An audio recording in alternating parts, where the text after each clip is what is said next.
Hello and welcome to this video lecture for Chapter 3, Stakeholder Planning. So our agenda for today is, first of all, an introduction to the planning phase. This is the first time we're entering into the planning phase, so we're going to pause a moment and talk about that. Then we're going to talk about two things with regard to stakeholders. One is the characteristics of what are the characteristics of the stakeholders? And the second is how can we manage these stakeholders? So let's proceed. Uh, First of all, our look of the project or our review of the project life cycle. We're now transitioning into the planning phase. And our first view is here, Chapter 3, the stakeholder planning. But you can see there's plenty more to talk about: scope, schedule, budget, project team, quality, risk, and communication. So lots to do in planning. But for today, we're going to talk about stakeholder. Um, Now, an introduction to the planning phase. Um, with the initiating phase complete, the next is the planning. So this is initiating, planning, executing, closing. So we're now in planning. Um, and while the order of the planning chapters is presented, very sequentially, as shown on the right, during real life projects, decisions made in one area may affect one or more of the others. For example, if you make a change to your detailed budget, which is part of Chapter 6, this may impact the scope of the project, which is Chapter 4, or the schedule, which is Chapter 5. It may increase or decrease your risk, which is Chapter 9, and may have an effect on quality. So, much as we saw when we talked about constraints a couple of chapters ago, the same thing happens in planning, is that this is not a sequential process, but it's a bit of a back and forth thing that occurs, that each of the plans affects the other. So I just want you to keep that in mind as we proceed through chapters 3 and on in the textbook. Okay, two main questions. What are the characteristics of the stakeholders, which results in the creation of what's called the stakeholder analysis? And then how can we manage the stakeholders, which is the creation of the stakeholder management plan? So let's look at those two steps. First of all, well, what are the characteristics of the stakeholders? Now, review. Let's go back and refresh our memory as to what is a project stakeholder. And if you recall from Chapter 1, this is anyone in the project that is involved in or affected by the project. Anyone who has a either a role in the project, is involved in some way, or is affected in some way, is a project stakeholder. Now, during the creation of the project charter, we did identify some key stakeholders, but there probably is more, and that's what we're going to do. For each project stakeholder that is identified, there's a number of different characteristics that we would like to analyze or estimate and therefore analyze. One is their level of power. Think about what is their level of ability to affect the project. Can they cause changes to occur? Could they cancel the project? That would be very high level power. If they don't have an ability to change the project significantly, that implies a lower level of power. What is their level of interest? Interest is how concerned they are about the project. Is it something that they are very concerned or aware of, or is it something that's just sort of they're only casually aware of? That defines their level of interest. And then determine their level of support. Are they supportive? Do they want it to succeed? That would be a high level of support. That would be supportive. Are they not wanting the project to succeed? Would they prefer that it fail? That's a low level. That's unsupportive. And then if they're somewhere in between, they can be neutral. That they're ambivalent they're neither supportive or unsupportive. They're neutral. So those are measures that we consider for each stakeholder.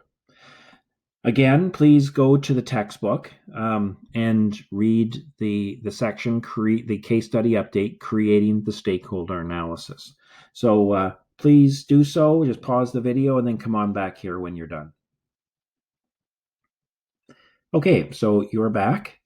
Let's look at the process of creating the stakeholder analysis. So during the textbook case study, the project manager, Sophie, considers the stakeholders for the project. So she looks at and determines the complete list of project stakeholders. And these are the ones that she identified.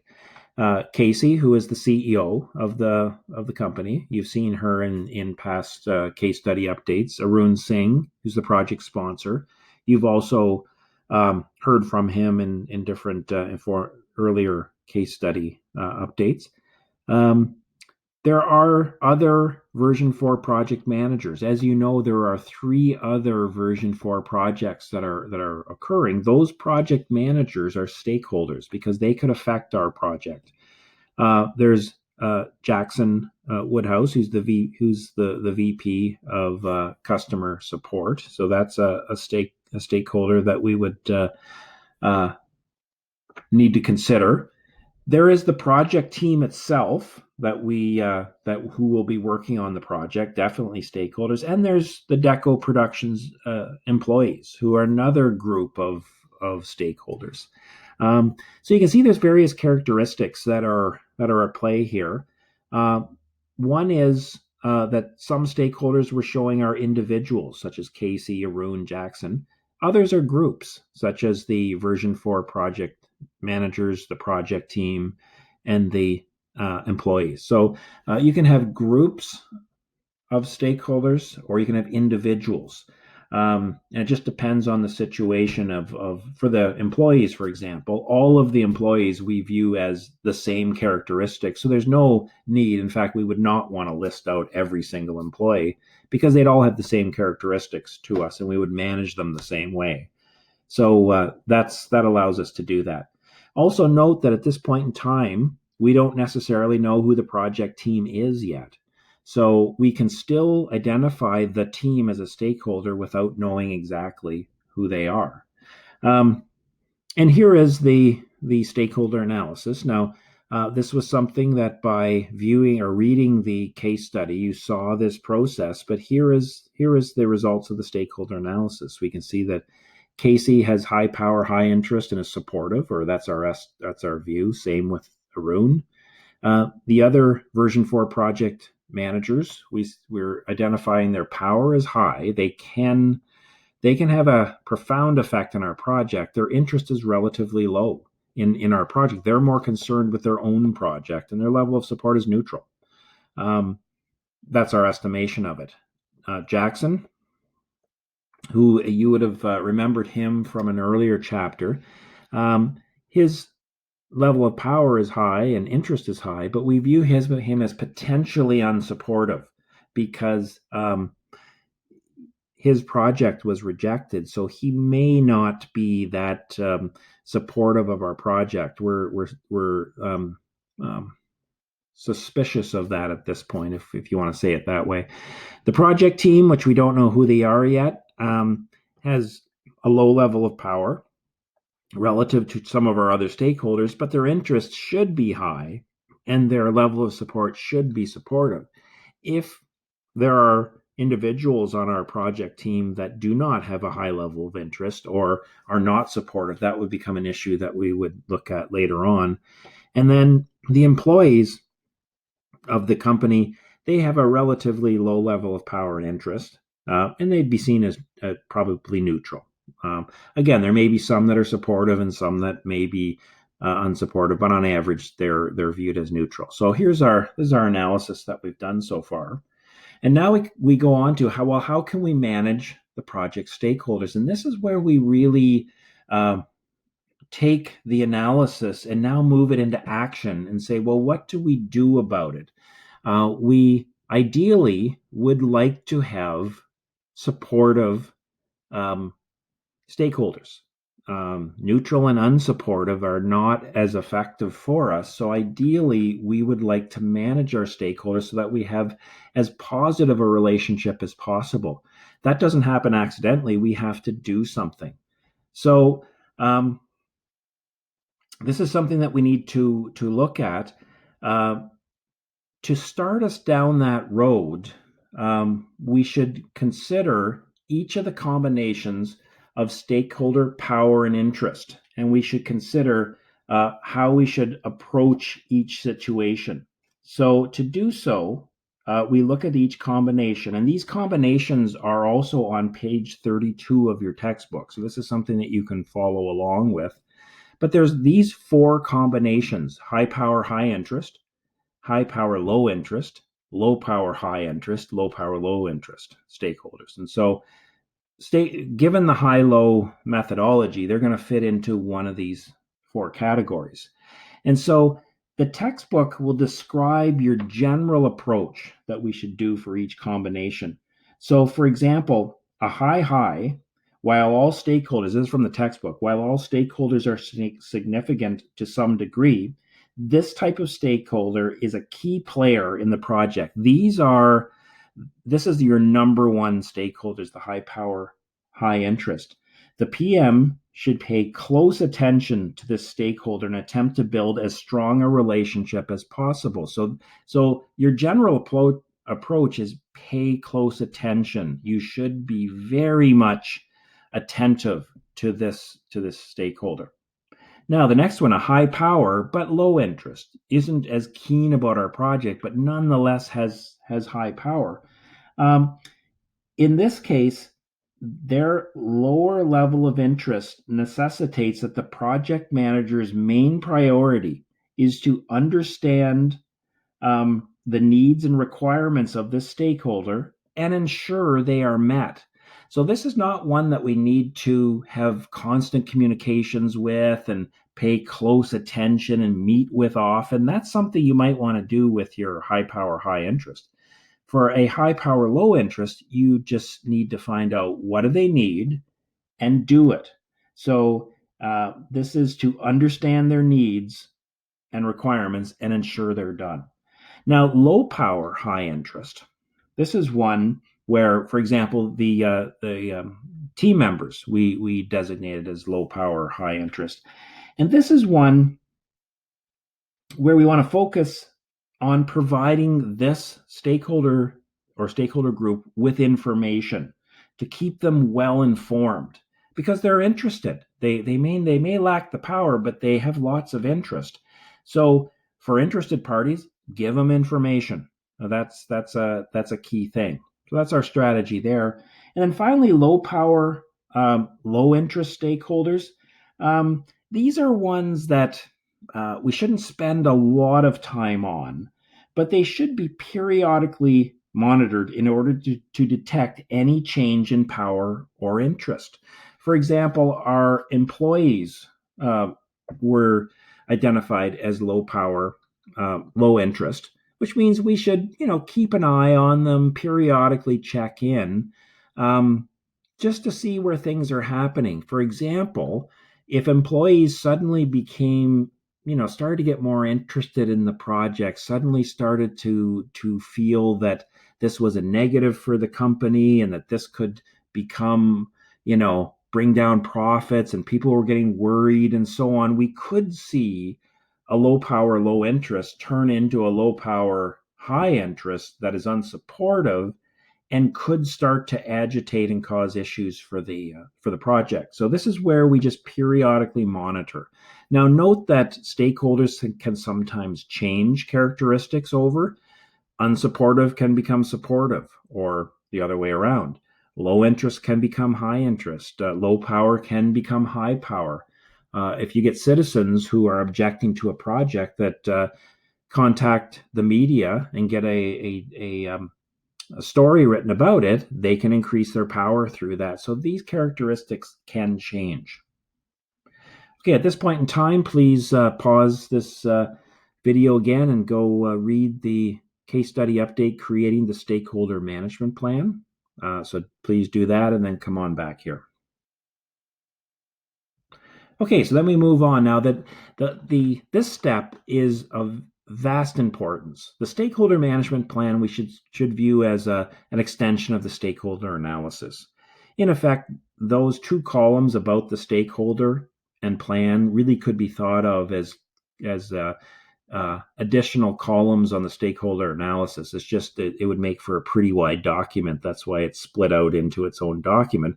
But for each stakeholder in the stakeholder analysis, there should be a row in the stakeholder management plan. So a one-to-one correspondence of that. And this is where we consider, okay, given what we know about Casey, for example, her power, her interest, and her level of support, and what we know about her, which is written about under the stakeholder, what are we going to do about it? How are we going to manage this relationship? So, for example, let's go through this one. As CEO of the company, Casey is an extremely important stakeholder. She's high interest, high power. Casey is very outgoing and supportive, so high level of support, but she can be very demanding when it comes to the quality of her products and services. She does not tolerate people who are vague or evasive, and she requires open and clear communication. She also promotes an open door policy that encourages employees to drop by her desk if they would like to talk to her. So that's what we know about her. That's what we've observed. That's what we've heard from other people. We've talked to them and so on.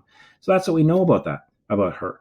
As a result, this is our plan for managing the relationship with her. So as part of this project, reports will not be provided directly to Casey, as Arun will perform this task. So we've said that. However, Casey is likely to make efforts to interact with the project team at various intervals. So we will be ready for that, and we will drop by her office periodically to demonstrate key aspects of the project, at least twice during the project. Remember, she is very interested. She wants to know about the progress of the project. Provide high-level overviews, but be prepared to provide details if she requests more information. So remember, she doesn't tolerate people who are vague or evasive, so be prepared. Be open and direct with her regarding any requests for information, and let the project team know that she may be dropping by for demos periodically. So this is our plan.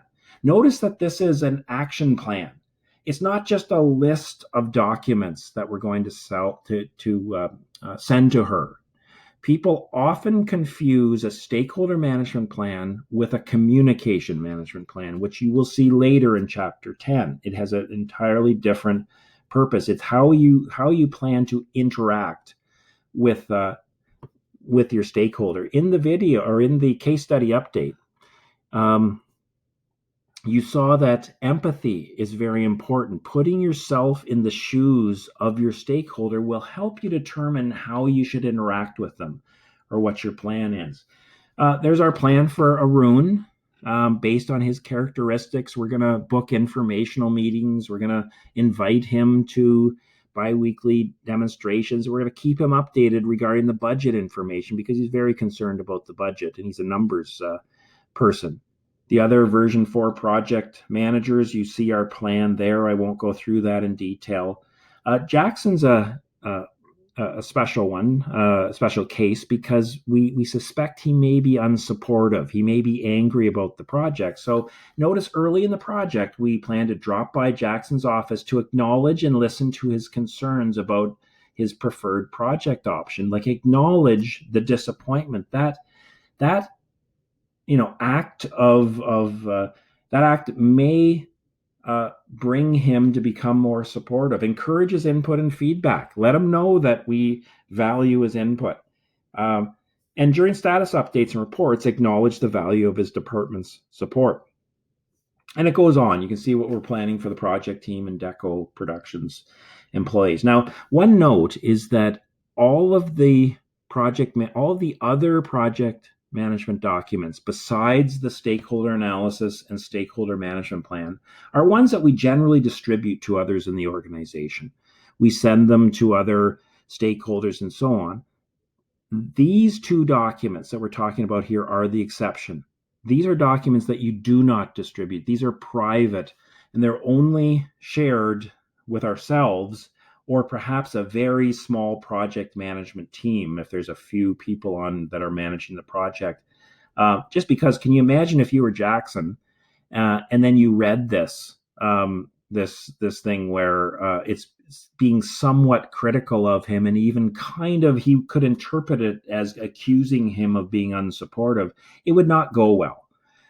So this is sensitive information that is for your eyes only, or a very few number of people on the team, and is not shared widely.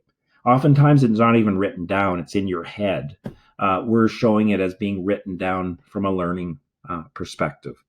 So those are the references for today's this lesson. Other than that, thanks for listening, and we'll see you next time.